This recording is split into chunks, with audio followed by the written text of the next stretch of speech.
अस्सलाम वालेकुम। उम्मीद करता हूँ आप सब खैरियत से होंगे। आप फूल बन जाएं। अगर आप फूल नहीं बनते तो फिर आप कांटा बन जाते हैं। ये कौल इशफाक अहमद साहब का है।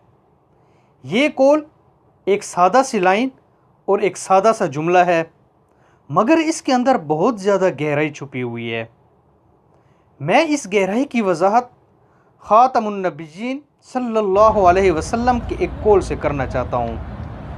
आप सल्लल्लाहु अलैहि वसल्लम ने फरमाया, बेहतरीन इंसान वो है जो दूसरों के लिए फ़ायदा मंद हो, जो दूसरों के लिए नफ़ा बख्श हो। फ़ायदा मंद इंसान कौन होता है?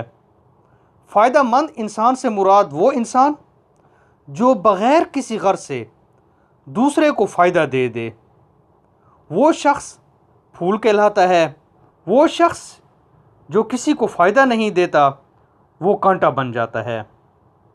हम आम तौर पर यह समझते हैं कि किसी को पैसे दे देना, किसी की माली इमदाद कर देना, किसी को खाना खिला देना, सिर्फ़ यही फ़ायदामंद शख्स होता है। सिर्फ़ हरगिज़ ये नहीं, बल्कि इसकी एक लंबी तवील फ़हरिस्त बन सकती है। इस लिस्ट पर जाने से पहले मैं आपसे दरख्वास्त करता हूँ, अगर आपने हमारा चैनल इंफॉर्मेशन पॉइंट अभी तक सब्सक्राइब नहीं किया, इसको सब्सक्राइब कीजिए, लाइक कीजिए, शेयर कीजिए। अब हम चलते हैं उस फहरिस्त की तरफ जो आपको फ़ायदेमंद बना सकती है।